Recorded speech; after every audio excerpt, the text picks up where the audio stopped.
Hi everyone, welcome to another Experiments in AI.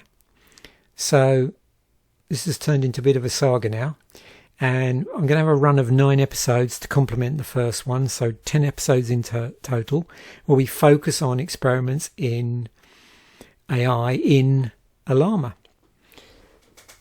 So I've come up with, obviously there was the original experiment in episode 1, and we've got 9 other interesting experiments you can play around with in Ollama. And I'm going to go through these series of videos, and all you really need to do this if you're interested in sort of following through yourself, and I would encourage people to experiment because that's part of what this is all about, and sort of experience the I suppose the enhanced understanding that I gained by just spending a week exclusively playing around in Ollama with different prompts, different generators, and as the series goes through and carries on, you'll see the different things I played around with. So what do you need to do this experiment? What do you need to do this hobby? Well, you'll need some sort of Python / Jupyter Notebook toolchain. I use Anaconda, as I've mentioned in previous episodes. You could get away with just installing Python and then Jupyter Notebook. You will need to download Ollama. I do recommend, although it's not a requirement, to read through some of the Ollama documentation just to orientate yourself a little bit. So you maybe have a better understanding of what's going on, but you don't need necessarily to do that. You will need to install the Ollama Python library. I've already got mine installed, so I won't go back through that again, but I've looked at it in previous episodes, how that works. And you'll need some models. Now, you won't need necessarily a weak lemon drink for this. I don't know if anybody gets the popular culture reference for this. It's worth a go. I'll include a link to, if you've never seen this sketch, incredibly funny, from an incredibly funny series from back in the day. And as you probably guessed from what I've chosen here, we're doing all of these in Jupyter Notebooks. I'm running these locally, everything's running locally. So the first thing I'm going to do because of that is while I'm chatting about the different cells in here, I'm going to actually just run the whole thing. So that's beavering away in the background while we chat about this. So what do I need for this particular episode? Well, we need to import Ollama, and that's going to be the case, I think, on pretty much every episode. We're leaning heavily into Ollama. Full transparency on this, I've used Gemini for some of this, but the way I use Gemini is not for code completion. I use it to basically brainstorm ideas and to save me typing a lot of repetitive things or things that I just can't be bothered to type in, and so I get it to, I basically come up with an idea for a function, and then I get it to basically design the function, and then I chop it around a little bit where I think it might have made an error or refine certain things. With some of the try excepts here, I am trying quite a number of exceptions simultaneously. That's not necessarily good practice. All of this stuff I'm doing over these episodes is not intended for in production code. It's experimental only. So, some of the functions I'm actually generating side effects when probably what I should have done is wrapped them up in a helper function or just not had a side effect. There's various reasons why there's side effects in here. It just makes it a bit cleaner from an experimental point of view in terms of if you need to change anything.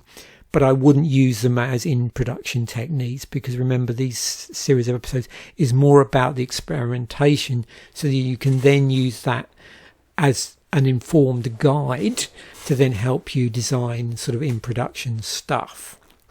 So one function we will need is something to pull the model. Now we're leaning pretty heavily into the Ollama library, so we can use Ollama pull, and we need to give it the model name. When you do it this way, the nice thing with using a library is when it pulls, it checks to see if the model exists locally and doesn't pull it, which is great. If it doesn't exist locally, then it pulls it from the web. So nice and easy. we've got a little internal helper function here because there's a couple of things I want to do which have very similar structure to them.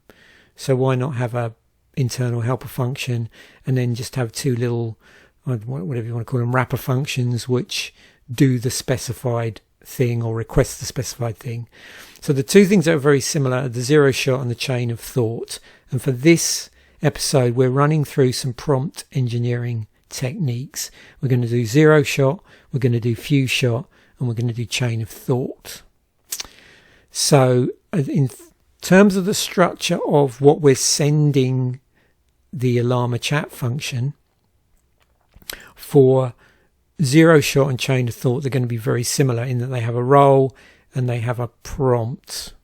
It's the way the prompt is worded that's going to be different.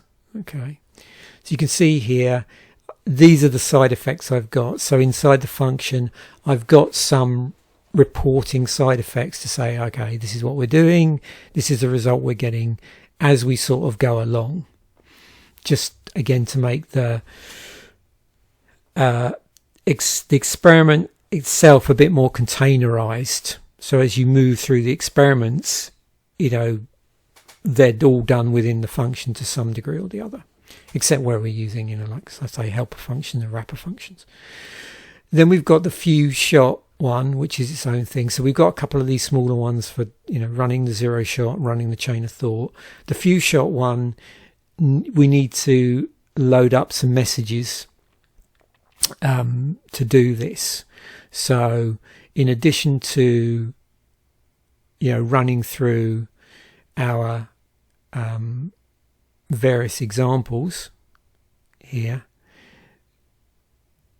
we've got the actual main the main request, if you like.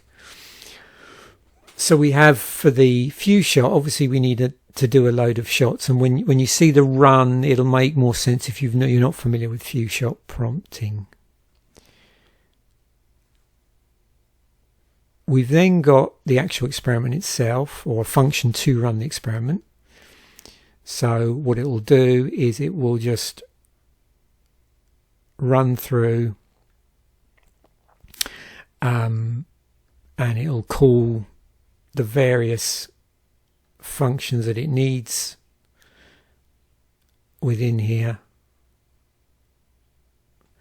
and then sorry, I'm not describing this very well, but it's facilitating this experiment with different prompting techniques, and you're feeding in the various prompts. So this takes in the prompts. So we've got the prompts, the list of the dictionaries for each of the prompts and the completion keys for the few shot, and the chain of thought prompt as well. They're all sort of coming in here. So yeah, so it's sort of wrapping it up nicely, really, more than anything. It's sort of, you know, creating this nice sort of results you can see here. And then we're actually going to physically run the experiment. So we just got a warning that it's starting the experiment. We've chosen our model. We're going to pull the model if needed, and our model to use becomes whatever we've managed to successfully pull. And then we are going to now start to give our functions, run our experiment with certain descriptions. So we have our task description, our paragraph to summarize, and we're going to set certain variables here. We could do this in probably a single step, but it's just nice where you got it sort of spaced out here so you can play around with elements of the experiment.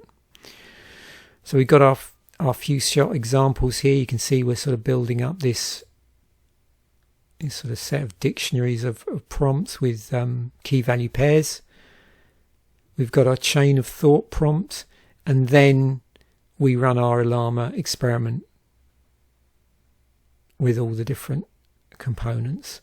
And you can sort of, if you're sort of, you can sort of relate back here and see how the functions might be or are utilized within here. So if we go back up, we've got our run Ollama experiment here, which is taking in all of the various components and then doing the appropriate thing in there.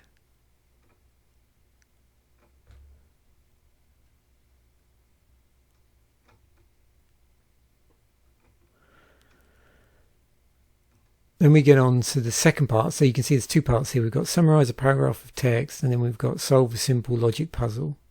So we're taking this time around a logic puzzle and feeding it through the same set of three. So a 0-shot version, a few-shot version, and a chain of thought version here. So with the few-shot, we've actually just got a single shot here, by saying, okay, here's an example of a prompt, and here's the sort of completion that I would like. And that's how these few shots work. And this is part of the understanding experiment, is sort of getting your head around, okay, what does this actually do? So with few shots, you're giving it a prompt and you're saying, okay, with this prompt, this is what I would like the completion to look like. Okay, not necessarily the exact return I would like, but just the structure. And then with our chain of thought, we're into the prompt itself. We are sort of prefixing it with this, okay, let's think step by step. And I'm going to do this, and based on this, I'm going to do this. So you're sort of saying, well, you should maybe solve this, do it this way. And you can see for both parts of the experiment, because this one was more of a, what's the word I'm looking for here? We've got the summarizing a paragraph of text. Our sort of preamble before we get onto the actual paragraph to summarize is slightly different than, say, the preamble here. Now we could get clever and sort of break this down a little bit more in the experiment, so it's a little bit easier to read, but that's what's going on here. So we've got our summary results and our logic results, and then we're just going to basically print those. So we're getting the whole, we're wrapping up these functions and getting them to spit out the results. And I've got a little catch here. So this is just from the original try for this whole thing. And you can see this is the result you're going to get out. So, it just tells you as it's going along what it's doing. So experiment with the model, summarize a paragraph of text, 0-shot prompting. So we've got an example of the prompt, which is just summarize the following paragraph. There's the response. And this is the response from the LLM. And in this case, it's Gemma 2. And you can go through and you can just, run any model that you like. Space permitted, because as you probably realize with this, it will pull the model if it's not present, because the pull command is all sort of wrapped up to do that in their library.